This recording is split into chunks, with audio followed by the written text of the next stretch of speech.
ఉదయ కాలము తండ్రి ప్రభ మమ్మల్ని ప్రాణ ప్రాప్తులుగా ఉంచి సజీవుల లెక్క ఉంచారు నాయన ప్రభ. మరి ఈ రోజు తండ్రి ప్రభ మాకు ఆత్మీయమైనటువంటి ప్రభా నీ యొక్క బంగారు లాంటి అమూల్యమైనటువంటి వాక్యం తండ్రి మాటలు ప్రభా, ఆ వాక్యం ద్వారా మేము బలము పొందుతూ తండ్రి నీ యందు నమ్మకంగా విశ్వాసంతో ముందుకు సాగడానికి ఎంతో ఉపయోగకరమై ఉంటుంది నాయన. మీరు మాట్లాడండి తండ్రి, వినడానికి మేము సిద్ధంగా ఉంటున్నాం. ఇగో తండ్రి, ఇంకా రావాల్సిన వారిని కూడా నాయన నడిపించండి. ఎవరు ఈ వాక్యాన్ని కోల్పోకుండా ప్రభా వారందరూ వినడానికి కృప చూపండి అయ్యా. ఒకవేళ నిద్ర మొత్తలు ఉంటే ప్రభా నిద్రని తీసివేసి ప్రభా నాది సంసిద్ధంగా వాక్యం వినడానికి మమ్మల్ని పురుకొల్పండి. ఇగో తండ్రి, ఈ దినమున ఏర్పరచుకున్నటువంటి మరి ప్రభా వాక్యం బోధిస్తున్నటువంటి వారిని ప్రభా మీరు అభిషేకించండి, ఆశీర్వదించండి. ప్రభా మీరు ఏమి మాటలాడదలిచారో, ఏ వాక్యం అయితే ఈ దినమున మాకు అవసరమైనదో ప్రభా, మేమేదైనా తప్పిపోతుంటే ఒకవేళ మమ్మల్ని హెచ్చరించటానికో ప్రభా మేమైన తండ్రి ప్రభా ఒకవేళ నుంచి దూరంగా ఉన్నట్టయితే దగ్గర పరచటానికో ప్రభా మీ మాటలు తండ్రి ఈరోజు మాకెంత అవసరమైనది తండ్రి. నీకు స్తోత్రములయ్యా. ఈ దినమున తండ్రి ఏర్పరిచినటువంటి వారిని ఆశీర్వదించండి. సమయాన్ని తండ్రి ప్రభా మీ దాసుల చేతికి అప్పిస్తున్నాం తండ్రి ప్రభా. మీరే మాట్లాడి మీరే మాకు తండ్రి ఆశీర్వదించమని మా ప్రభైన యేసయ్య పరిశుద్ధ నామమును బట్టి ప్రార్థించి వేడుకుంటున్నాము తండ్రి. Amen. Amen amen. Hallelujah. Praise the Lord. Thank you so much అయ్య గారు. అందరికీ వందనాలండి. ప్రెసిడెంట్ గారు please. Praise Lord to all. నేడు మన మధ్య నేటి పరలోక మన్నా అందించడానికి ఝాన్సీ గూడపాటి గారు సిద్ధంగా ఉన్నారండి. సహోదరి ఝాన్సీ గూడపాటి గారు ప్రతిదినం కూడా మనకు స్పీకర్ ని పరిచయం చేస్తూ ఉంటారు. ఝాన్సీ గారు మరియు వారి ప్రియమైన భర్త బ్రదర్ కోటేశ్వరరావు గారు హైదరాబాద్ కు చెందినవారు. బ్రదర్ కోటేశ్వరరావు గారు సీనియర్ అకౌంట్స్ మేనేజర్ గా పనిచేస్తున్నారు. కేథలిక్ నేపథ్యం నుంచి వచ్చిన ఝాన్సీ గారు 8వ తరగతిలో ఉన్నప్పుడే యేసయ్యను సొంత రక్షకునిగా అంగీకరించారు. అప్పటి నుండి వారు ప్రభువునకు బలమైన సాక్షిగా జీవించుచున్నారు. యూనివర్సిటీ స్టడీస్ తర్వాత ప్రభువుని మరింత ప్రభావవంతంగా సేవించుటకు గాను ఝాన్సీ గారు థియాలజీని అభ్యసించారు. ఝాన్సీ మరియు కోటేశ్వరరావు గారులకు 2 అందమైన పిల్లలు, శ్రీనిధి మరియు శ్రీకాంత్. మనము అనేక మెసేజెస్ సహోదరు ద్వారా విన్నాము.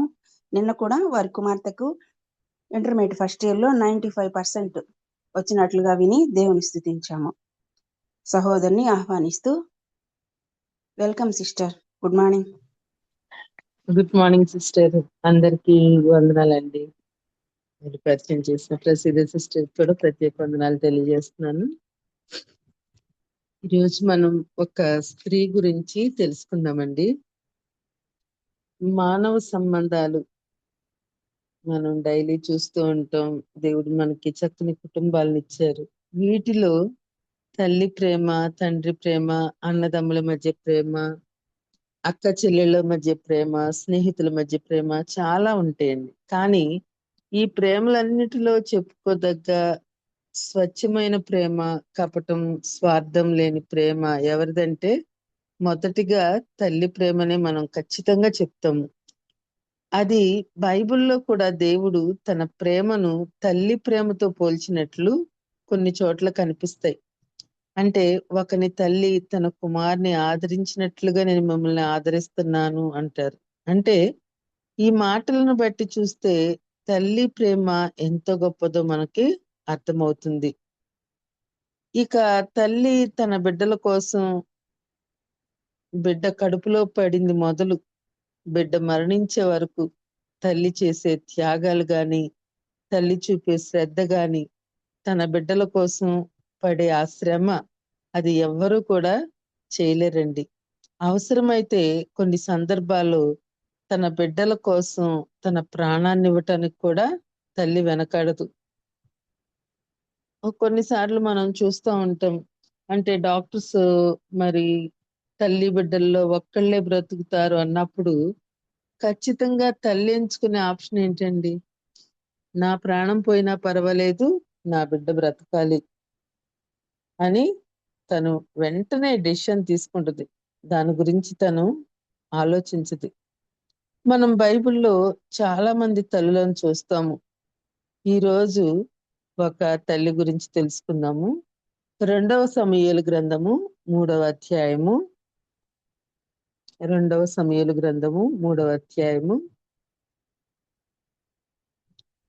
6-7 వచనాలు చూద్దామండి.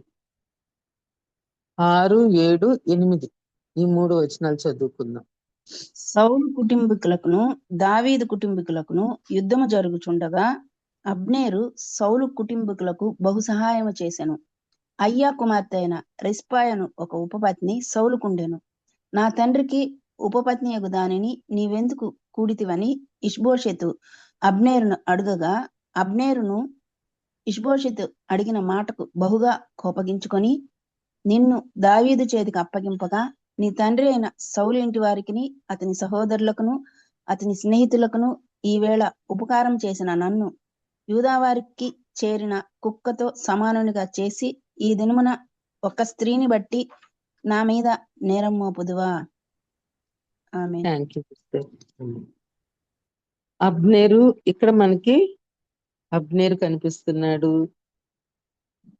ఆయన సౌలుకు బహు సహాయము చేశాడంట, సౌలు కుటుంబీకులకు. ఆయన ఎవరు? అబ్నేరు ఒక సైన్యాధిపతిగా సౌలు దగ్గర పనిచేస్తున్నాడు. మరి అయ్యా కుమార్తె అయిన రిస్పా సౌలుకు ఉపపత్నిగా ఉన్నది. ఆ రోజుల్లో రాజుకి చాలా మంది భార్యలు ఉండేవాళ్ళు, ఉపపత్నులు కూడా రాజులు కలిగి ఉండేవాళ్ళు. మనకు తెలుసు, దావీదుకి ఉన్నారు, సొలొమోనుకి అయితే ఇక లెక్కే లేదు. ఆయన ఉపపత్నులు కూడా చాలా మంది ఉన్నారు. అంటే ఇదివరకు కాలంలో అట్లా బహుమంది భార్యత్వాన్ని దేవుడు కూడా అనుమతించారు. అయితే మరి అప్పటికే సౌలు చనిపోయాడు. చనిపోయిన తర్వాత అబ్నేర్ ఏం చేశాడు? మరి ఆ రిస్పాతో తప్పు చేస్తున్నప్పుడు ఇష్బోషెతు ఆయన సౌలు కుమారుడు, ఆ సౌలు కుమారుడు ఏమంటున్నాడు?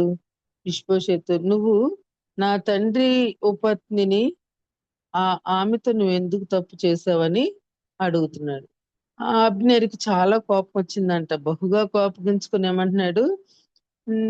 మీ కుటుంబానికి దావీదు కుటుంబానికి యుద్ధం జరుగుతున్నప్పుడు నేను మీ కుటుంబం పక్షంగా ఎంతగా పోరాడానో నీకు తెలీదా? మీ ప్రాణాలు కాపాడాను.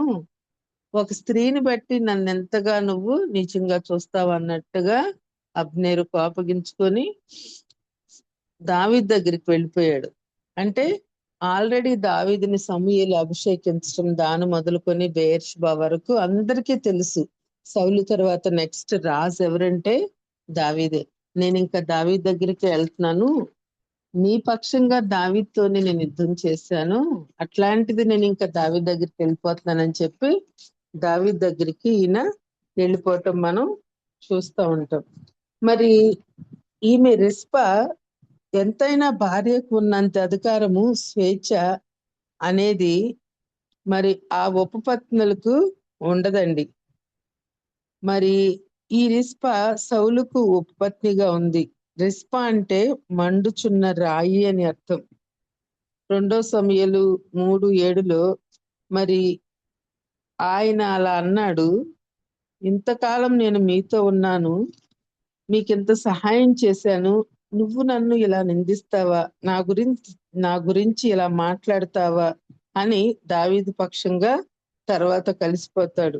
దావీదు దగ్గరికి ఈ అబ్నేరు వెళ్లే సమయంలో ఆల్రెడీ దావీదుకి ఒక సైన్యాధిపతి ఉంటాడు. ఆయన పేరు యోవాబు. ఈ యోవాబుకి అబ్నేరు రావటం అంతగా ఇష్టం లేదు.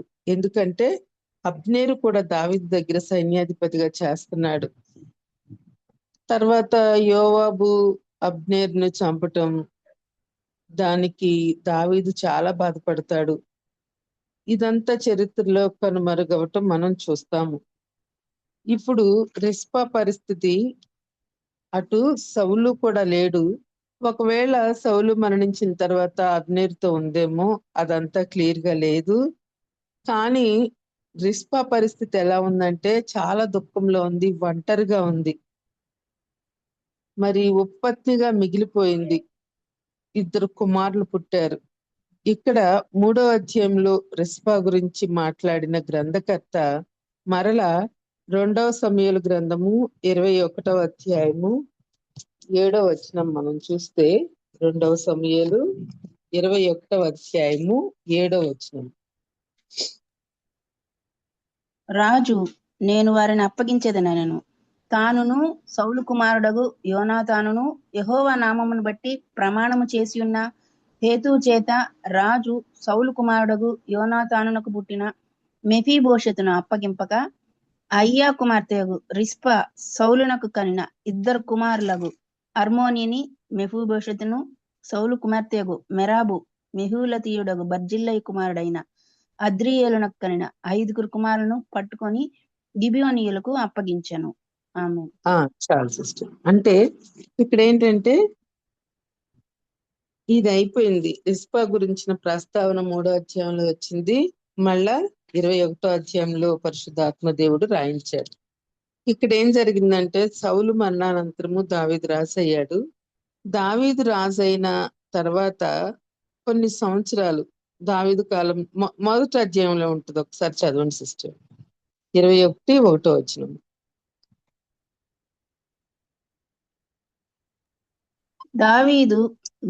దావీదు కాలంన 3 సంవత్సరములు విడవకుండా కరువు కలుగగా దావీదు యెహోవాతో మనవి చేసెను. అందుకు యెహోవా ఇలాగున సెలవిచ్చెను, సౌలు చాలండి. అంటే ఇక్కడ దావీదు రాజుగా ఉన్న ఒకానొక సందర్భంలో వదలకుండా 3 సంవత్సరాలు కరువు వచ్చిందండి. ఎందుకు ప్రభా ఎంత కరువు వచ్చిందని దావీదు మరి యెహోవాకు మొరపెడుతున్నాడు. వర్షాలు లేవు, పంటలు లేవు, నీళ్ళు లేవు, తినటానికి కష్టమైన పరిస్థితి ఏర్పడింది. చాలా చాలా భయంకరమైన పరిస్థితి ఆ రాజ్యంలో. అందుకే దావీదు దేవుణ్ణి అడుగుతున్నాడు, ప్రభా ఎందుకు ఇలా జరుగుతుందయ్యా అని అడుగుతున్నాడు.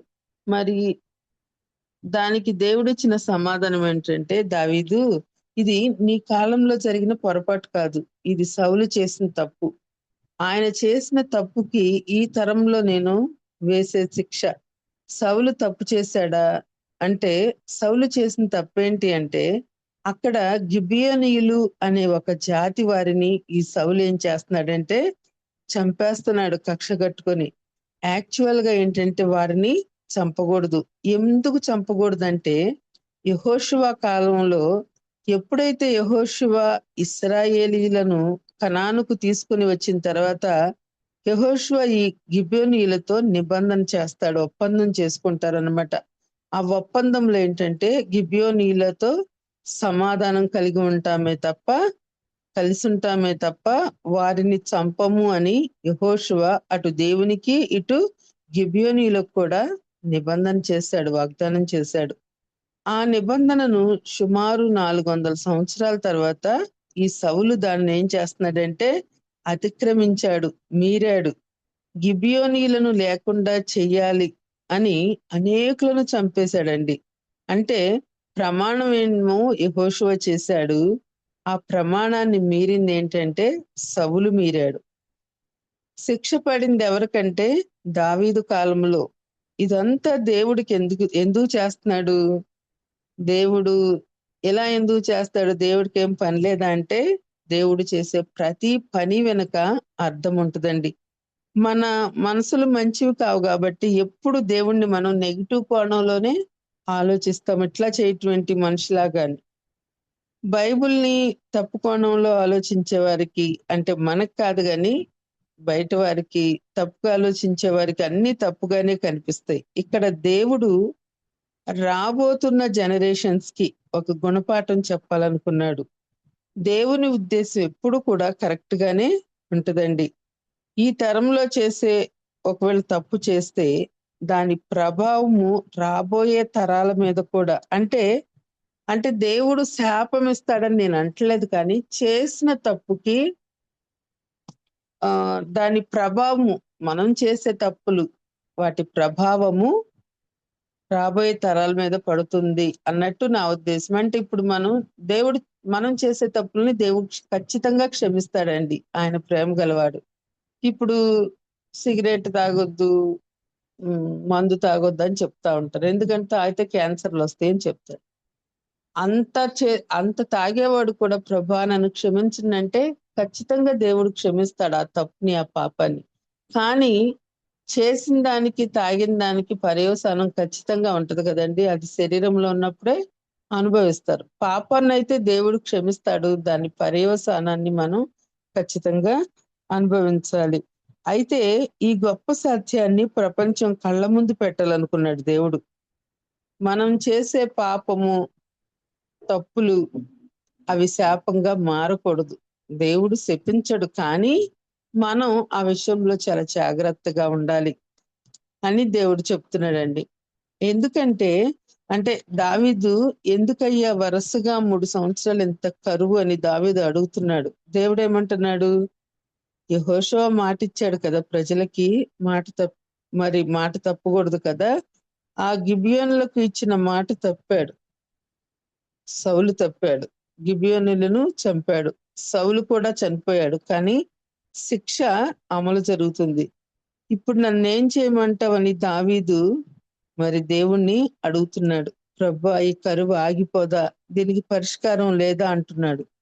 దావీదుతో దేవుడు ఏమంటున్నాడు? ఉంది, పరిష్కారం ఉంది. ఏ గిబియోనీలను లేకుండా చేద్దామని ఏ గిబియోనీలను చంపేశారో ఆ మిగిలిన జనాల్ని పిలవండి, పిలిచి వారితో సమాధాన పడండి, వారిని అడగండి ఏం చేయాలో అని దేవుడు అంటున్నాడు. దావీదు ఏం చేశాడు? వెంటనే గిబియోనులను పిలిచాడు. ఈ భయంకరమైన శిక్ష నుండి తప్పించుకోవటానికి మేమేం చేయాలి? ఎందుకంటే నష్టపోయింది గిబియోనీలే. మరి వాళ్ళు దావీదు ముందు ఒకే ఆప్షన్ పెట్టారండి. ఈ సౌలు కుటుంబంలో 7గురిని మాకు అప్పచెప్పండి. ఎందుకంటే ఈ సౌలే కదా మమ్మల్ని పగబట్టి మరి చంపుతున్నాడు. అందుకనే ఈ సౌలు కుటుంబంలో 7 మందిని మాకు అప్పగిస్తే వారిని మేము గుర్తిస్తాము. దావీదు వెంటనే ఈ 7గురి గురించి ఆలోచిస్తే దేశంలో 100 మంది చనిపోతారు. ఈ కరువు వలన అందరూ రాలిపోతున్నారు. నీళ్లు లేవు, తిండి లేదు, చాలా సమస్యలు. పిల్లలు మొదలుకొని వృద్ధుల వరకు ఎంతో మంది చనిపోతారు. దీనికి విరుగుడు ఆ 7గురు. ఆ 7గురు ఎవరు? అది చూసినప్పుడు మొదటిగా దావీదుకి మెఫీబోషెతు గుర్తొచ్చాడు. మెఫీబోషెత్ ఎవరంటే యోనాతాను కొడుకు. కానీ దావీదు యోనాతానుకు మాటిచ్చాడు, మెఫీబోషెతుకు కూడా మాటిచ్చాడు కదా, నేను ఉన్నంత కాలం నా బల్ల దగ్గరే భోజనం చేయాలి. ఇప్పుడు మళ్ళీ మాట తప్పిన వాడైపోతాడు ఒకవేళ మెఫీబోషెత్ను అప్పగిస్తే. అందుకు ఇందాక సిస్టర్ చదివిన దాంట్లో 9వ వచనంలో ఉంది, మెఫీబోషెతును దావీదు వదిలేశాడు తానిచ్చిన మాటను బట్టి.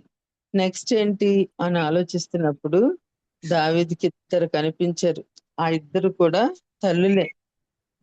అందులో ఒక తల్లి పేరు రిస్పా, 3వ అధ్యాయంలో మనం చదువుకున్నాము. మరి ఇంకొకరు ఏంటంటే 5వ వచనంలో ఉంది మేరాబు, హెబ్రీ భాషలో మేకాలు అని అర్థం అనమాట.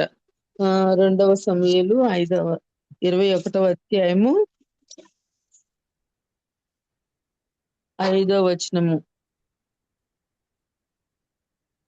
వాళ్ళు అడుగుతారండి, వారు మాకు శత్రువులై మమ్మను నాశనం చేయుచు ఇశ్రాయేలుల సరిహద్దులలో ఉండకుండా మేము లయమగునట్లు మాకు హాని చేయనుద్దేశించిన వాని కుమారులలో 7గురిని మాకు అప్పగించుము. యెహోవా ఏర్పరచుకున్న చదవండి సిస్టర్. యెహోవా ఏర్పరచుకున్న సౌలు గిబియా పట్టణంలో యెహోవా సన్నిధిని మేము వారిని ఉరి తీసేదమని రాజుతో మనవి చేయగా రాజు, నేను వారిని అప్పగించేదనెను. ఇంకా రాజు వాళ్ళు చేసిన మనవిని అంగీకరించాడు. ఎందుకంటే 3 సంవత్సరాలు భయంకరమైన కరువు విడవకుండా వచ్చింది. వాళ్ళు ఇచ్చిన ఆప్షను అదే కాబట్టి దేవుడు మరి చెప్పాడు, వాళ్ళు ఏం చెప్తే నువ్వు వచ్చేయి అన్నాడు. మరి దావీదు కూడా వెంటనే అంగీకరించాడు. మరి వాళ్ళు ఏం చేశారు? 9వ వచనంలో ఉంటుంది, వాళ్ళు ఆ 7గురిని తీసుకొని కొండ మీద యెహోవా సన్నిధిని ఉరి తీశారంట. ఆ 7గురు ఏకరీతిగానే చంపబడ్డారు. ఇక్కడ ఆమె జీవితం అంతా విషాదమే కదండి, రిస్పా జీవితం. మొదటిగా ఆమె సౌలుకు ఉపపత్నిగా ఉంది. ఆమెకు అంత హక్కులేమి ఉండవు, కానీ ఈలోపు సౌలు చనిపోయాడు. సౌలు బ్రతికుంటేనే ఉపపత్నిగా అంత గౌరవం లేని రిస్పాకు సౌలు చనిపోయిన తర్వాత ఏం గౌరవం ఉండదు కదండి. ఎవరు పట్టించుకోరామని. పిల్లల్ని పెంచే విషయంలో చాలా ఇబ్బందులు పడి ఉండొచ్చు.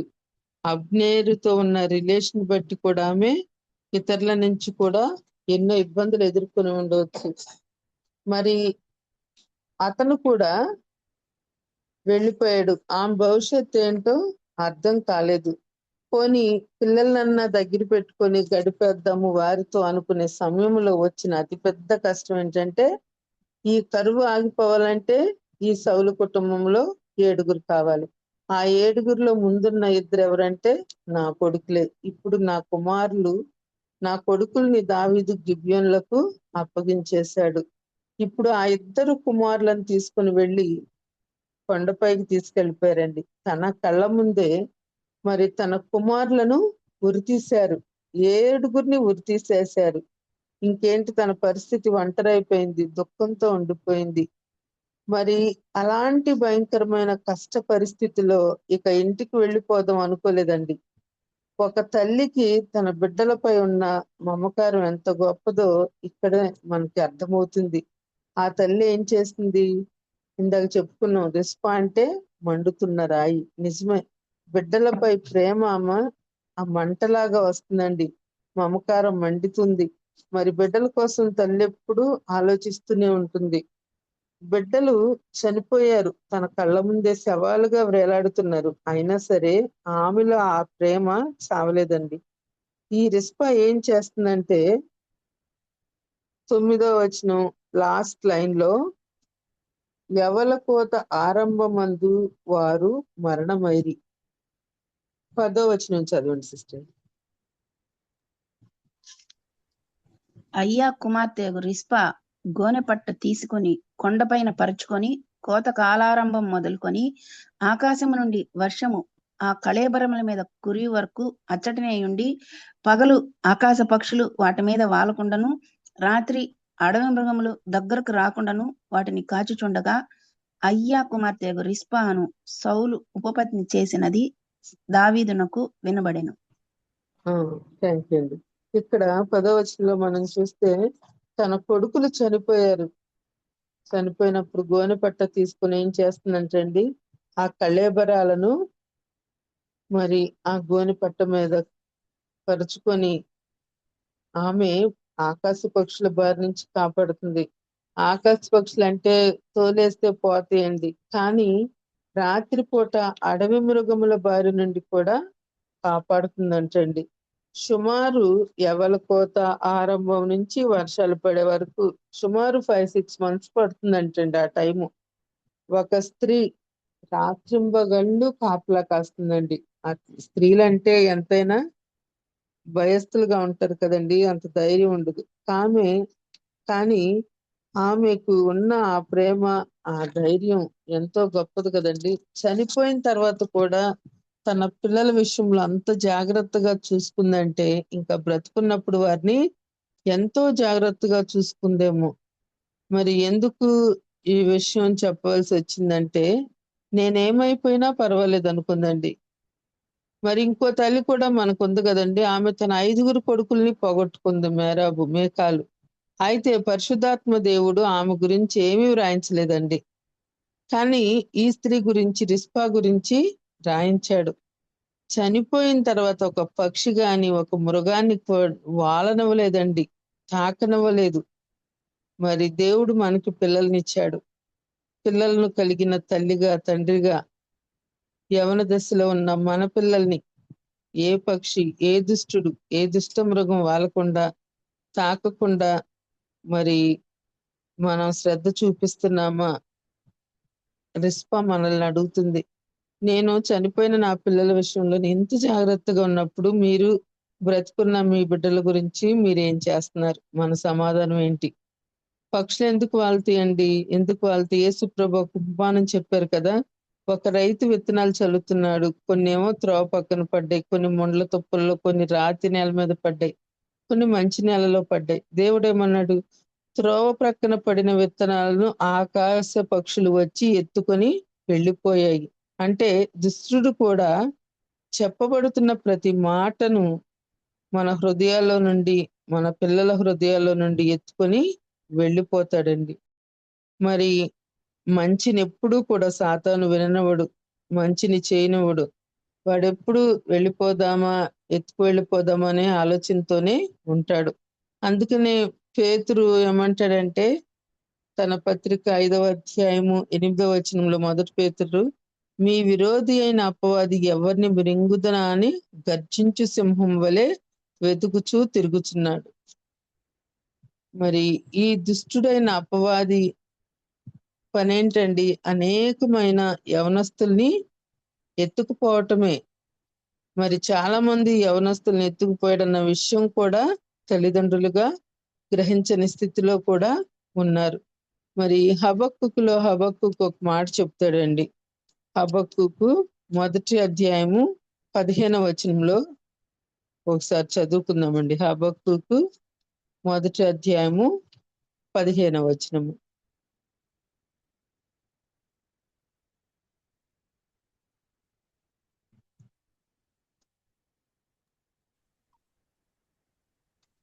వాడు గాలము వేసి మానవులనందరినీ గుచ్చి లాగియున్నాడు.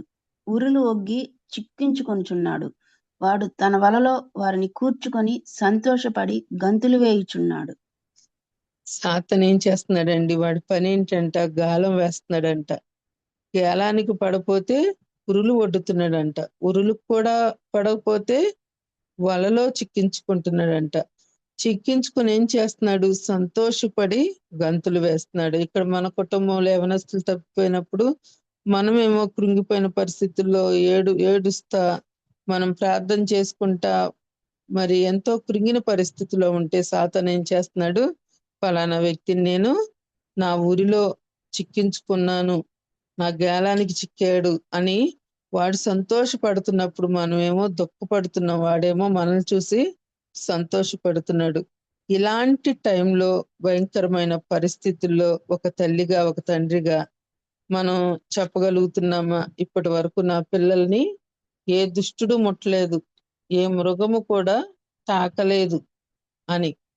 చనిపోయిన తన బిడ్డల గురించి రెస్పా ఎంతో భారం కలిగి, అంత జాగ్రత్తగా, ఏ ఆకాశ పక్షి కూడా వాలనివ్వకోకుండా, అడవి మృగం తాక్కోకుండా అంత జాగ్రత్తగా కాపాడుకున్నప్పుడు మనం బిడ్డల విషయంలో మనం ఎంత జాగ్రత్తగా ఉండాలి అని మనం గమనించుకుందామండి. ఇలాంటి టైంలో, భయంకరమైన పరిస్థితుల్లో మరి ప్రార్థన అనే కంచె మనం మన బిడ్డల చుట్టూ వేయాలండి.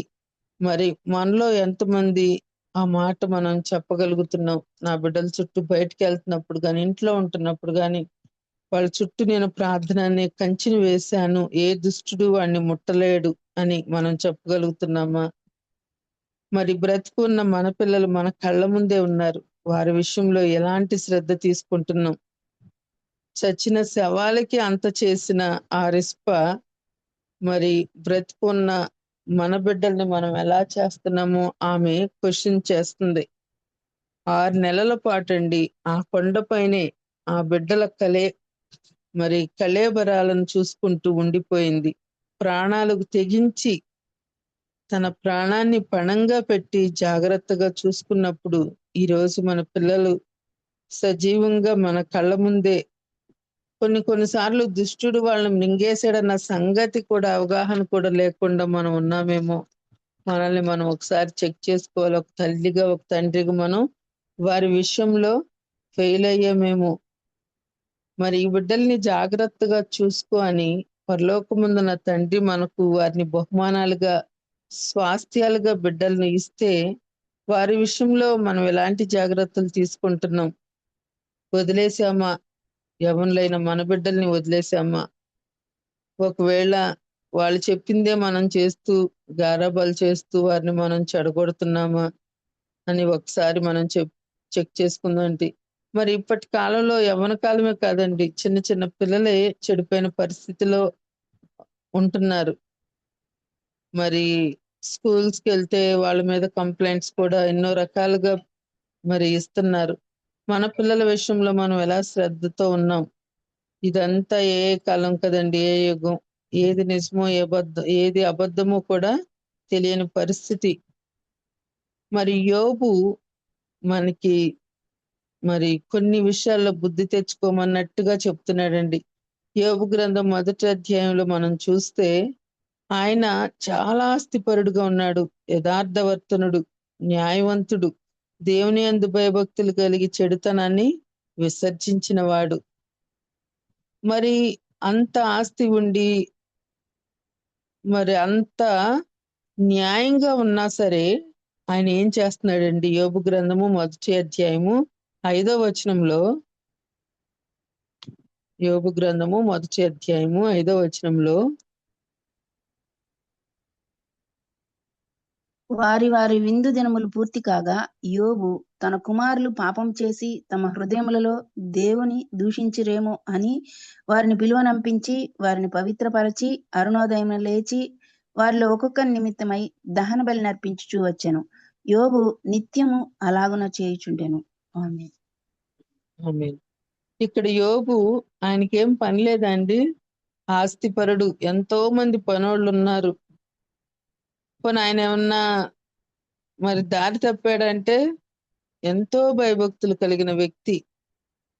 అసలు చెడుతనాన్నే విసర్జించాడంట, దేవుని యందు భయభక్తులు కలిగి ఉన్నాడు. అటువంటి వ్యక్తి, తనకు 10 మంది పిల్లలు ఉన్నారు. అరుణోదయమున ఆయన లేచేవాడు, పిల్లలు కూడా లేచేవారు. ఆయన ఏం చేస్తున్నాడు? దేవుణ్ణి దూషించారేమో అని వారిని ఒక్కొక్కరిని పిలిచి వారిని పవిత్రపరిచి ఒక్కొక్క నిమిత్తం దహన బలి అర్పిస్తున్నాడంటండి. యోబు నిత్యము అలాగూ చేచుండెను. ఒకరోజు కాదండి, ఒక నెల కాదు, పిల్లలపై యోబుకు అంత శ్రద్ధ ఉందండి. రోజు నిత్యము అలాగు చేస్తూ ఉన్నాడు. మరి మన పరిస్థితి ఏంటి? మన బిడ్డల గురించి మనం ప్రార్థన చేస్తున్నామా భారం కలిగి? మరి ఎన్నోసార్లు మనం ఒకటి వింటూనే ఉంటాము, ఎంతో మంది చెప్పగా దేవుడు కూడా చెప్తాడు. ఒక కోడి ఆకాశంలో పక్షిరాజు ఎగురుతున్నాడని చూడగానే కోడి ఏం చేస్తుందండి? రెక్కలు చాపుకొని తన పిల్లల్ని పిలుస్తుందంటండి, ఎలా భద్రం చేయాలా అని. మరి పిలిచి ఆపదొస్తుందని చెప్పి తన రెక్కల క్రింద తన పిల్లల్ని ఎలా భద్రం చేసుకుంటుందో, మరి ఒక కోడి తన పిల్లల విషయంలో అంత జాగ్రత్తగా ఉన్నప్పుడు మనం మన పిల్లల విషయంలో ఇంకెంత జాగ్రత్తగా ఉండాలో కదండి. ఆ కోడికున్న జ్ఞానము మనకి కొన్నిసార్లు లేకుండా పోతుంది. అందుకనే ఈ రిస్పా జీవితాన్ని మనం చూసినప్పుడు చనిపోయిన బిడ్డల విషయంలోనే ఆమె ఎంతో మరి జాగ్రత్తగా ఉందండి. అంటే కాపలా కాస్తుంది ఏ దుష్ట మృగాలు రాకుండాని. మరి మనం మన బిడ్డల విషయంలో ఎంత జాగ్రత్తగా ఉండాలి. మరి చాలా మంది చిన్నప్పుడే గారాలు పెట్టి పిల్లల్ని చెడగొట్టేసి లాస్ట్ కి ఏడుస్తా ఉంటారు. తర్వాత ఏడిస్తే ప్రయోజనం ఉండదు కదండి. ఏది అడిగితే అది చేసేయటం, మరి అంతా చేస్తారు. తర్వాత వాళ్ళు చెడిపోయినప్పుడు చూసి ఏడుస్తా ఉంటే సాతాను ఎంతో సంతోషపడతాడంట, గంతులేస్తాడని ఇందాక హబక్కుకులో మనం చదువుకున్నాం. అందుకనే పిల్లల విషయంలో మనం చాలా జాగ్రత్తగా ఉండాలి. రిస్పా జీవితాన్ని మనం ఆధారంగా తీసుకొని ఆమె వాళ్ళ పిల్లల్ని ఎంత శ్రద్ధగా మరి చూసిందో. మరి ఒక రకంగా చూస్తే ఆమె ఆ దేశం కోసం కూడా పిల్లల్ని త్యాగం చేసినట్లుగా మనం చూస్తాం. ఉన్న 2 కొడుకుల్ని ఆ దేశంలో నుండి కరువు పోవాలంటే తన బిడ్డల ప్రాణాలు ఖచ్చితంగా త్యాగం చేయాల్సిందే. అక్కడ ఆమె త్యాగం కూడా మనకి కనిపిస్తుంది. బిడ్డల్ని యథార్థంగా ప్రేమించింది. మరి దేశం కోసం త్యాగం చేసిన స్త్రీగా మనకి కనిపిస్తుంది. మనం మన బిడ్డల పట్ల శ్రద్ధ వహించాలి. యేసు ప్రభు కూడా మరి ఆ యెరూషలేము వీధుల్లో సిలువ మోసుకుంటూ వెళ్తున్నప్పుడు ఆ స్త్రీలు మరి రొమ్ములు బాదుకుంటూ ఏడుస్తున్నారు కదండి. వాళ్ళని ఏమంటున్నాడు? యెరూషలేము కుమార్తెలారా, నా నిమిత్తం ఏడవద్దు, మీకోసం మీ పిల్లల కోసం ఏడవండి అంటున్నాడు. ఆయనకు భవిష్యత్తు తెలుసు కదండి. అందుకనే చెప్పాడు, మనం మన పిల్లల కోసం అంగలార్చాలి, రోధించాలి. మరి ఆ స్త్రీ తీసుకున్న నిర్ణయము మనకు కూడా మరి మనం కూడా పాటించాలి అన్నదే ఈరోజు వాక్యం యొక్క సారాంశం అండి. ఆమె సుమారు 5-6 నెలలు ఆ కళేబరాలను అట్లా జాగ్రత్తగా కాస్తూ ఉందండి. మరి ఈ సంగతి దావీదుకు వినపడిందంట. మరి ఆమె రిస్పా అను సౌలు ఉత్పత్తిని చేసినది దావీదుకు వినబడెను. కాబట్టి దావీదు పోయి సౌలు ఎముకలను అతని కుమారుడైన యోనాతాను ఎముకలను యాబేష్ గిలాదు వారి యొద్ద నుండి తెప్పించెను. ఆ ఎముకలను తీసుకొచ్చి మరి అక్కడ పాతి పెట్టడం మనం చూస్తామండి. నిజంగా మరి ఈమె చేసిన ఆ త్యాగము దావీదుకి వినిపించినప్పుడు, అంటే దావీదుకి ఇండైరెక్ట్ గా ఏమే తన బాధ్యతను గుర్తు చేసినట్టుగా కూడా మనం ఇక్కడ చూస్తున్నాము. దావీదు చేయాల్సిన పనిని ఈమె చేసింది. అంటే సౌలు యొక్క కుటుంబాన్ని కానీ వాళ్ళని కానీ చూసుకోవాల్సిన బాధ్యత దావీదుకు ఉంది. దావీదు తన పనిలో పడి మర్చిపోయాడేమో, కానీ ఈమె మాత్రం మర్చిపోకుండా చాలా జాగ్రత్తగా వాటిని కాపాడింది. తర్వాత దావీదు విన్నాడు. దావీదు కూడా మరి తన పని తాను చేశాడు. తర్వాత కరువు ఆగిపోయింది. మరి కరువు ఆగిపోవటానికి ఇండైరెక్ట్ గా ఏమి చేసిన త్యాగం కూడా మనకి కనిపిస్తుందండి. ఒక తల్లిగా తన బిడ్డలను పోగొట్టుకుంది, తన మరి ఉపత్నిగా ఉంది, సౌలును కోల్పోయింది, మరి అబ్నేరును కూడా కోల్పోయింది, సమస్తాన్ని కోల్పోయింది. కానీ మరి ఆమె తన బిడ్డల కోసం త్యాగం చేసింది. తన బిడ్డలను మరి దేశ క్షేమం కోసం బలివ్వటానికి కూడా ఆమె వెనుకాడలేదు. నేను నా బిడ్డల్ని ఇవ్వనని కూడా ఆమె చెప్పలేదండి. మరి కొన్నిసార్లు మన పరిస్థితి కూడా ఎవరు పట్టించుకునే పరిస్థితిలో దుఃఖంతో మనం ఉండొచ్చు, మీలో ఉండొచ్చు. కానీ దేవుడు ప్రతి పరిస్థితిని చూస్తున్నాడని మనం గుర్తుంచుకోవాలి. ఇదివరకు తరతరాల శాపాలు, వాళ్ళు చేసిన తప్పులు పర్యవసానాలు వాళ్ళ పిల్లలు అనుభవించే వాళ్ళేమో, కానీ యేసుక్రీస్తు వచ్చిన తర్వాత అట్లాంటి తప్పులేమి మన మీద, పాపాలు మన మీద మోపబడవండి. దేవుడు ప్రతి పాపాన్ని క్షమిస్తున్నాడు. మరి అందుకని మనం ఈ రిస్పా జీవితాన్ని జ్ఞాపకం చేసుకొని, మరి ఆమె తన బిడ్డల పక్షంగా ఎంత జాగ్రత్తగా ఉందో, దేవుడు మనకిచ్చిన బహుమానాలని, స్వాస్థ్యాలని మనం ఎంత జాగ్రత్తగా కాపాడుకోవాలో తను మనకి గుర్తు చేస్తుంది. యోబు ఎంతో శ్రద్ధతో తన బిడ్డల గురించి రోజు దహన బలులు అర్పిస్తున్నాడు, అంటే ప్రార్థన చేస్తున్నాడు. మనం కూడా మన బిడ్డల చుట్టూ మనం ప్రార్థననే కంచె వేయాలి. అపవాది, ఆకాశ పక్షులు, ఆకాశ దుష్ట సమూహము మన బిడ్డల్ని ఎత్తుకొని పోకుండా, మృగాలు మన బిడ్డల్ని ఎత్తుకొని పోకుండా మనం వారి గురించి అంగలార్చాలి, రోధించాలి, కన్నీరు కార్చాలి. మనం వారి పట్ల బహు శ్రద్ధ తీసుకోవాలి. మరి ఆ విషయంలో దేవుడు మనకి కృప చూపాలని మనం ప్రార్థన చేసుకుందాము. మన బిడ్డల్ని దేవుడు మనకి స్వాస్థ్యాలుగా ఇచ్చారు. మరి కొన్నిసార్లు దాన్ని మనం టేక్ ఇట్ గ్రాంటెడ్ గా తీసుకుంటాం. బిడ్డలు లేని వాళ్ళకి అడిగితే తెలుస్తుందండి బిడ్డల యొక్క విలువ.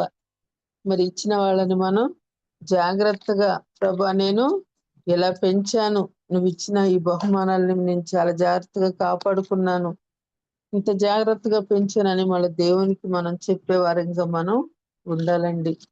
మరి ఆ విషయంలో దేవుడు మనకి కృప చూపించాలి. రిస్పా జీవితం ద్వారా మనం, మరి ఆమె ధైర్యవంతురాలుగా ఉంది. భూమృగాలకు గాని ఆకాశ పక్షులకు గాని ఏం భయపడలా. ఒంటరిగా తనకెన్ని సమస్యలు ఉన్నా సరే ఆ కొండ మీదకి ఎక్కింది. మరి 6 నెలలు కాపలా కాసింది. ఆమె ధైర్యము, మరి ఆమెలో ఉన్న దుఃఖము అవన్నీ మనం చూసాము. బిడ్డల కోసం ఆమె పోరాడిన విధానము. మరి మన విషయంలో కూడా చాలా జాగ్రత్తగా ఉందామండి. మరి ఈ రోజుల్లో తల్లిదండ్రులనే లెక్క చేయని బిడ్డలు కూడా ఉన్నారు. మరి నిజంగా దేవుని తర్వాత మనం గౌరవించదగిన వ్యక్తి ఎవరైనా ఉన్నారంటే అది తల్లే. దేవుడే స్వయంగా 10 ఆజ్ఞల్లో కూడా చెప్పాడు కదండి, నీవు దీర్ఘాయుష్మంతుడగినట్లు నీ తల్లిని తండ్రిని సన్మానించుము అని దేవుణ్ణి మనం ఆరాధించాలి. పేరెంట్స్ ని సన్మానించాలి. తల్లిని దూషించు వాని కన్ను లోయకాకులు పీకేస్తాయి అంటున్నాడు. వాడి దీపం కారు చీకటిలో ఆరిపోద్ది అంటున్నాడు. తల్లిని దూషిస్తేనే దేవుడు ఊరుకోవటం లేదండి. నేటి సమాజంలో మరి ప్రేమ కోసమో జలసాల కోసమో తల్లిలు అడ్డొస్తున్నారు. తల్లులనే చంపేస్తున్నారు ఈ రోజుల్లో. మరి బిడ్డలుగా తల్లుల్ని తండ్రిని ప్రేమించే విషయంలో మనం ఎలా ఉన్నాం అది కూడా మనం చెక్ చేసుకోవాలి. తల్లిదండ్రులకు ఇవ్వాల్సిన స్థానాన్ని వారికి మనం ఇవ్వాలి, వారిని గౌరవించాలి. మరి ఆ విషయంలో మనం బిడ్డలుగా అయితే తల్లిదండ్రులు ప్రేమించాలి. ఒక తల్లిదండ్రులమే అయితే మన బిడ్డల్ని మనం ఎలా పెంచుతున్నామో కూడా చెక్ చేసుకోవాలి. మరి చెప్పబడిన ఈ వాక్యాన్ని మనం ఆలోచిస్తూ మనం మన బిడ్డల్ని ఎలా పెంచుతున్నాము, మనమే చెడగొట్టే వారంగా ఉంటున్నామా, వాళ్ళ విషయంలో శ్రద్ధ తీసుకునే వాళ్ళగా ఉంటున్నామా, సాతాను గర్జించే సింహం లాగా మరి ఎదురు చూస్తున్నాడండి ఎవరిని మృంగుదునా అని. వాడి కోరల్లో మన బిడ్డలు పడుకోకుండా మనల్ని వారిని ప్రొటెక్ట్ చేయాలండి. మరి వారి గురించి మనం ఎంతో భారంతో ప్రార్థన చేయాలి. బాధ్యతగా మన యవన బిడ్డల పట్ల మనం బాధ్యతగా ఉండాలి. సాతాను టార్గెట్ అంతా యవన బిడ్డల మీదే. మరి అటువంటి బిడ్డలను మనం చాలా జాగ్రత్తగా కాపాడుకోవాలి. ప్రార్థనని కంచి వేయాలి.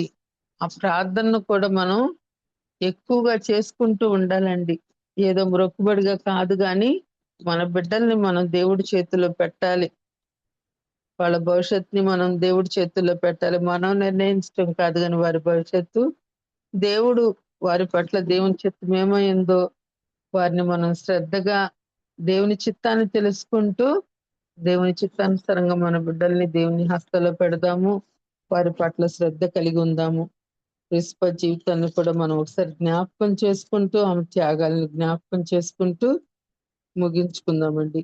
దేవుడి చిన్న మాటలను దీవించును గాక. ఆమె ఆమేన్. ప్రైజ్ లార్డ్ మా. దేవుని నామంలో ఇప్పటి వరకు రిస్పా గురించి అద్భుతమైన వాక్య పరిచర్య చేసిన ఝాన్సీ గూడపాటి గారికి విపిఎఫ్ ఫ్యామిలీ తరపున కృతజ్ఞతలండి. రిస్పా అనగా మండుచున్న రాయి. పిల్లల పట్ల తల్లిదండ్రుల బాధ్యత కూడా గుర్తు చేశారు. రిస్పా సౌలు ఉపపత్ని అయ్యింది. గిబియోనీయులకు విరోధంగా గిబియోనీయులను హతం చేశాడు సౌలు గారు.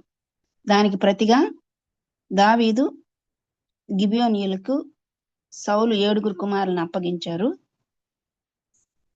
ఆ కరువు వచ్చింది గిబియోనీయులను సంహరించిన కారణంగా. కరువు ఆగిపోవాలంటే తప్పకుండా సౌలు 7 కుమారులను అప్పగించాలి వాళ్ళకి. అప్పగించినప్పుడు రిస్పా ఒక 2 కుమారులు, అలాగే మెరాబు యొక్క 5 మంది కొడుకులు, మొత్తం 7 మందిని అప్పగించారు. 7 మంది కూడా ఉరి తీయబడ్డారు. మరణించినప్పటికీ కూడా రిస్పా గోనె పట్టించుకొని ఆకాశ పక్షుల నుంచి అలాగే అడవి మృగముల నుంచి తన బిడ్డల కళేబరములను కాపాడుకుంది. దాదాపుగా 6 నెలలు కాపాడింది. మరణించిన పిల్లల్ని రిస్పా దాదాపుగా 6 నెలలు కాపాడినప్పుడు సజీవులమైన మనము మన బిడ్డల పట్ల మన కాపుదల ఎంత ఉందో మనల్ని రిస్పా ప్రశ్నించేదిగా ఉంది. యోబు గారు అరుణోదయం లేచి తన బిడ్డల నిమిత్తము ఒక్కొక్కని కొరకు దహన బలి నిత్యము అర్పించేవాడంట. మనం కూడా ఆ విధంగా చేయాలని మనల్ని హెచ్చరించారు. తన పిల్లలను దేశం కొరకు త్యాగం చేసిన స్త్రీగా రిస్పాని మనము గుర్తించవచ్చు. మనకు దేవుని వాక్యము మోసపోకుడి, దేవుడు వెక్కిరింపబడు, మనుష్యుడు ఏమి విత్తునో ఆ పంటనే కోయును అని తెలుసు. కానీ ఎప్పుడైతే ప్రభువైన యేసు శిలువ మరణం చెంది పునరుద్ధానుడయ్యాడో ఆ తర్వాత ఒక తరం శాపము మరో తరానికి వెంబడించకుండా కొట్టివేయబడింది. అందుని బట్టి దేవునికి స్తోత్రము. అద్భుత వాక్య పరిచర్య చేసిన ఝాన్సీ గారికి మరోసారి విపిఎఫ్ ఫ్యామిలీ తరపున కృతజ్ఞతలండి. ముగింపు ప్రార్థన మరియు ఆశీర్వాదం ఇవ్వవలసిందిగా రెవరెండ్ జామీ రవికుమార్ అయ్య గారిని మనవి చేస్తున్నాను. అయ్యగారు, ఇవాళ ఇంటర్మీడియట్ రిజల్ట్స్ వస్తాయి, పిల్లల కొరకు ప్రార్థన చేయండి. ప్రార్థన చేసుకుందామా. పరిశుద్ధమైన తండ్రి, నీ బంగారు పదాలు కొందరం ఉదయకాల సమయంలో ప్రభావ శ్రేష్టమైన వాక్యాన్ని వినడానికి ప్రభావ నువ్వు ఇచ్చిన కృపను బట్టి వందనాలు తండ్రి. రిస్పా జీవితం ద్వారా నీకు ఆత్మీయ సత్యాలు ప్రభావ చనిపోయిన తన బిడ్డలని ప్రభావ 6 నెలలు కాపాడుకోగల కుట్ల బిడ్డల నుంచి అందరి బట్టి వందనాలు చెల్లిస్తున్నాను తండ్రి. అయ్యా, బిడ్డలు నమ్మి మా చేతుల్లో పెట్టావు ప్రభా. నువ్వు ఇచ్చిన ప్రభ నీ బిడ్డలను తండ్రి మా బిడ్డల్లో ఈ లోకంలో పెంచడానికి, ప్రభు నువ్వు ఇచ్చిన బిడ్డలను ప్రభ నీ బిడ్డలుగా ఈ లోకంలో పెంచడానికి నువ్వు సహాయం తెచ్చమని ప్రార్థన చేస్తున్నాను తండ్రి. అయ్యా ప్రభ, బాలు నడువలసిన త్రోవను వాడికి నేర్పు, పెద్దవాడిని దాన్ని తొలగిపోవడం సెలవిచ్చిన రీతిగా అయ్యా తల్లులుగా తండ్రులుగా మా మీద ప్రభను పెట్టిన బాధ్యతను బట్టి వందనాలు తండ్రి. ఆ విధంగా ప్రభ బహు నమ్మకస్తులుగా తండ్రి బిడ్డల పట్ల మేము బాధ్యత కలిగి చేయడానికి సహాయం తెచ్చండి. అయ్యా ప్రభ, సాతాను ప్రభ గర్జిన సింహంలో ఎవరిని మింగుదనని ప్రభ తండ్రి తిరుగుతున్న కాలంలో కోడి తన పిల్లలను రెక్కచోటున దాచి కాచి కాపాడినట్లుగా ప్రభ బిడ్డలను కాపాడుకునే భాగ్యం తెచ్చమని ప్రార్థన చేస్తున్నాను తండ్రి. సహాయం తెచ్చండి ప్రభ. అనాడే విధంగా ఇశ్రాయేలుని ప్రభ గద్ద రెక్కల మీద ప్రభ మోసుకొని వచ్చావు, కంటికి రెప్పల కాచి కాపాడావు ప్రభ. ఆ విధంగా తండ్రి యోపు తండ్రి వర్ణోదయం లేచి బిడ్డల పక్షాన ప్రభ విజ్ఞాపన చేశాడయ్యా, దహన బలు నర్పించాడు తండ్రి. ఆ విధంగా బిడ్డల పట్ల జాగరూకులమై అయ్యా దేవతన ప్రభ మేము బాధ్యత కలిగి ప్రభ ఉండగలిగే భాగ్యం తెచ్చండి. అదేవిధంగా ప్రభ సౌలు చేసిన దేవతన ప్రభ పాపము, సౌలు చేసిన మోసము ప్రభ అది పిల్లల శాపంగా వచ్చినట్టుగా వాక్యం సెలవిచ్చిందయ్యా. అయ్యా ప్రభ పిల్లల దేవతన ప్రభ తల్లిదండ్రుల పాపాన్ని పిల్లల ఒడిలో వేస్తానన్న ప్రభ చిత్తమైతే మమ్మల్ని బట్టి మా బిడ్డలు శపించబడకుండా, మా నిర్లక్ష్యాన్ని బట్టి బిడ్డలు పాడైపోకుండా ప్రభ నువ్వే కాచి కాపాడమని హెచ్చరికగా ప్రభ ఇచ్చిన మాటలు బట్టి వందనాలతో ఝాన్సీ సిస్టర్ ప్రత్యేక జ్ఞాపకం చేసుకోండి. ఆరోగ్యంతో నింపండి. శ్రీనిధి యొక్క దాతను ప్రభ భవిష్యత్తుని చేతిలో పెడుతున్నాను, సహాయం తెచ్చండి. అదేవిధంగా భర్తని బిడ్డలను కూడా జ్ఞాపకం చేసుకోమని ఇంకా అనేక స్థలాల్లో బహుబలంగా వాడబడడానికి సహాయం తెచ్చమని ఎత్తుబడి వాక్యం తండ్రి ముఖదొంతులుగా ఫలింపజేయమని ప్రార్థన చేస్తున్నాను. ఇదే నాన్న ప్రభా ఆంధ్రప్రదేశ్లో దేవతను ప్రభ వెంటనే రిజల్ట్స్ రాబోతున్నాయి తండ్రి. అయ్యా రిజల్ట్స్ని బట్టి బిడ్డలు ఎవరు ప్రభ బాధపడకుండా ప్రభ తీవ్రమైన నిర్ణయాలు తీసుకోకుండా చిత్తమైతే ప్రభ శ్రేష్టమైన దీవెనకరమైన దేవతను ప్రభ రిజల్ట్స్ ప్రభ దయచేయమని ప్రార్థన చేస్తున్నాను తండ్రి. సహాయం తెచ్చండి. ఎవరైనా బిడ్డలు పొరపాటున పోతే ప్రభ తిరిగి తండ్రి వారు ధైర్యం తెచ్చుకుని ఇన్సిడెంట్లో ప్రభ ఎగ్జామ్స్ రాసి పాస్ అవ్వగలిగే కృపను తెచ్చామని ప్రార్థన చేస్తున్నాను తండ్రి. సహాయం తెచ్చండి ప్రభ. అదేవిధంగా తండ్రి ప్రతిరోజు విధంగా వాక్యం వినడానికి తండ్రి నువ్వు మాకు ఇచ్చిన దాతను ప్రభా యొక్క వర్చువల్ ఫెలోషిప్ ప్లాట్ఫామ్ బట్టి వందనాలు చెల్లించుకుంటూ నేను ఏర్పాటు చేసిన బాబు రత్నం గారిని జ్ఞాపకం చేసుకోండి. సహకరిస్తున్న జాన్సన్ గారిని, స్వరూప్ గారిని, ప్రసిద్ధ సిస్టర్ని, ఝాన్సీ సిస్టర్ని, తేజ ఫిండిస్ గారిని, మిగిలిన వారిని జ్ఞాపకం చేసుకుని కోర్టు వారిని దీవించండి. అదేవిధంగా వాక్యం చెప్తున్న బిడ్డలు దీవించండి. ప్రత్యేక ఉదయకాల సమయం లేచి ప్రభ మా కోసం గోజాడుతున్న తరులందరినీ ప్రభ ప్రార్థన చేసిన బిడ్డలందరినీ ప్రభ పేరు దీవించమని ప్రార్థన చేస్తున్నాను తండ్రి. అదేవిధంగా ప్రభ నాకు విజయ్ కుమార్ గారిని జ్ఞాపకం చేసుకోండి, కాటనాయ్ గారిని జ్ఞాపకం చేసుకోండి, రమణామెగడ్ గారిని జ్ఞాపకం చేసుకోండి. అదేవిధంగా ప్రభ విజయ్ కుమార్ గారిని జ్ఞాపకం చేసుకోండి. అదేవిధంగా దాతన ప్రభ ఆశీర్వాదం గారికి ఇచ్చిన ఆరోగ్యాన్ని బట్టి వందనాలు తండ్రి. అదేవిధంగా తండ్రి ప్రభ రాబర్ట్ జేమ్స్ గారిని జ్ఞాపకం చేసుకోండి, మేరీ గారిని జ్ఞాపకం చేసుకోండి. అదేవిధంగా దేవతన ప్రభ రాకడ భాగంగా భర్త దేవతన ప్రభ థైరాయిడ్తో బాధపడుతుండగా జ్ఞాపకం చేసుకోండి. అదేవిధంగా దేవతన ప్రభ సోని సిస్టర్ని జ్ఞాపకం చేసుకోండి ప్రభ. అదేవిధంగా ఇంకెవరైతే ప్రభ అనారోగ్యాలతో ఉన్నారో తండ్రి, ప్రార్థన అవసరాలతో ఉన్నారో ప్రభ, అదేవిధంగా బావి గారు లక్క దేవతన ప్రభ ఆ యొక్క దేవతన ప్రభ కుమార్తె ప్రభ బిడ్డ ఎవరైతే ప్రభ యాక్సిడెంట్లో ప్రభ అనేక ఆపరేషన్ జరిగే తండ్రి, ఆ బిడ్డను ప్రత్యేకంగా ప్రభని చేతిలో పెడుతున్నాను తండ్రి. ధైర్యపరచండి. దేవతన ప్రభ ఇంప్రూవ్మెంట్గా తీసుకెళ్ళి ఇంకా జీతం సంపూర్ణమైన ఇంప్రూవ్మెంట్ ప్రభ దయచేయమని ప్రార్థన చేస్తున్నాను తండ్రి. ప్రత్యేక రుజుమని చేయవలసిన ప్రతి పనిలో ప్రభ మీ సూటి మార్గాన్ని చూపించి మీరే సకల మహిమగంత ప్రభావం పొందుకోమని ప్రత్యేకంగా వాక్యం చెప్పిన ఝాన్సీ ప్రత్యేకంగా దీవించమని ఈ చిన్న ప్రార్థన మా ప్రభులు ప్రియకుమారుడైన యేసుక్రీస్తు దివ్యనామాన్ని గెట్టుకుంటున్నాం పరమ తండ్రి. ఆమేన్. పరలోక ప్రార్థన. పరలోకం మీద మా తండ్రి, నీ నామం పరిశుద్ధపరచుకును గాక, నీ రాజ్యం వచ్చును గాక, నీ చిత్తం పరలోకం మీద భూమి మీద నెరవేరును గాక. మాకు కావలసిన దినాన్ని మేము దయచేయము, మనసును క్షమించి ప్రకారం క్షమించము, మన శోధనలో తప్పించము. ఎందుకంటే రాజ్యము, శక్తి, బలము, మహిమ నిరంతరం ఉన్నావు తండ్రి. ఆమేన్. మన తండ్రి అయిన దేవుని ప్రేమ, కుమారుడైన యేసుక్రీస్తు కృప, పరిశుద్ధాత్మ నేను సహవాసం వాక్యం చెప్పిన అవసరాలకు రాబోతున్న మెడజల్స్కి అనర్గొని బిడ్డలకు ప్రత్యేకంగా ప్రార్థనలో పాల్గొన్న బిడ్డలకు ఆయన సదాకాలం తోడే నడిపించును గాక. ఆమేన్.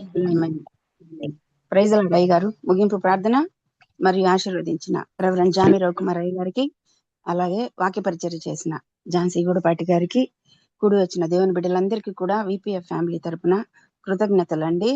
మరి మన అనుదిన ప్రార్థనలో ఇవాళ రిజల్ట్స్ కోసం ప్రార్థన చేసుకుందాం. ప్రభు చిత్తం అయితే రేపటి దినాన తిరిగి కలుసుకుందాం. అంతవరకు సెలవు తీసుకుందాం. Praise the Lord to all.